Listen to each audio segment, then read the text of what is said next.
approcher, la lumière est mon sauveur. Je ne crains rien. Il est mon rempart et mon ferme soutien. De qui pourrais-je avoir peur? Shalom. Nous avons aujourd'hui la croquette biblique numéro 182, tirée de Job, au chapitre 19, versets 5 et 6. Il y est écrit: Pensez-vous me traiter avec hauteur? Pensez-vous démontrer que je suis coupable? Sachez alors que c'est Dieu qui me poursuit et qui m'enveloppe de son filet. Job, ici, a le cœur dans l'amertume et l'angoisse. Et clairement, il insinue deux choses. La première, c'est que voilà, ses amis, il se plaint d'eux parce que ceux-ci l'accusent faussement et ne le traitent pas bien.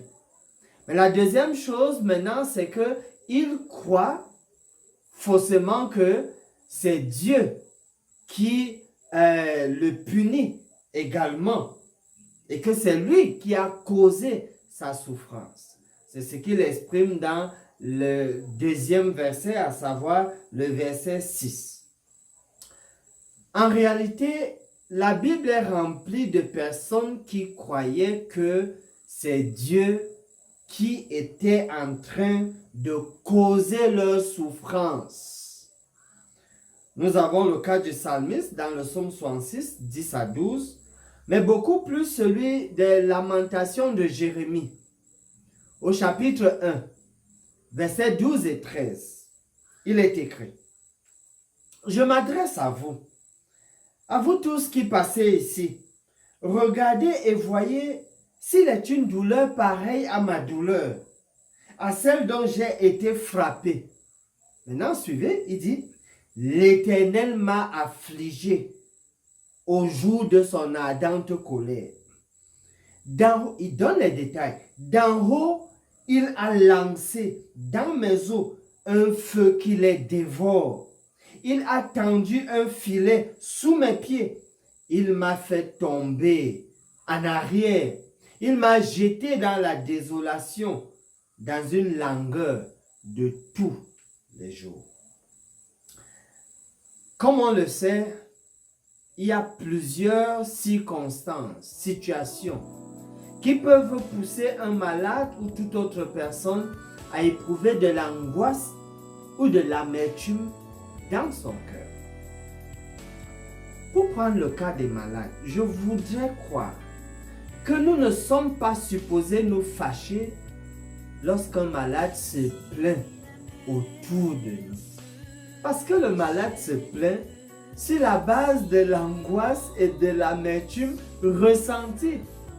Il vaut donc mieux adresser la situation afin que le malade retrouve la paix du cœur.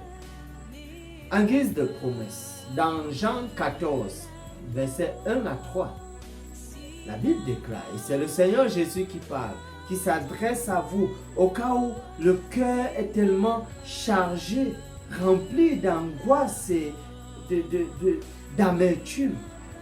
Jésus vous dit que votre cœur ne se trouble point. Oui, cher ami, c'est un effort que vous pouvez faire malgré les difficultés. Vous pouvez choisir de vous accrocher à la promesse du Seigneur qui dit: ok, que ce cœur ne se trouble point. Levez donc les yeux vers lui, l'auteur et le consommateur de votre foi, et qu'il vous soutienne. Finissons par ce mot. Notre Créateur est Dieu. Tu nous connais même au-delà de ce que nous pouvons imaginer.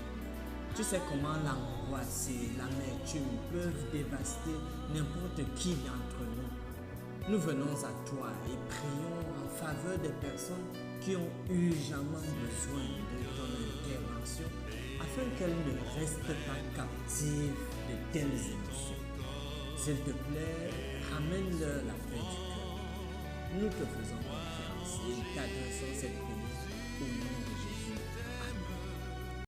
Mon âme espère en l'Éternel, mon âme espère en l'Éternel, qu'un chant s'élève au Dieu du ciel, qu'un chant s'élève au Dieu du ciel, mon âme espère en l'Éternel,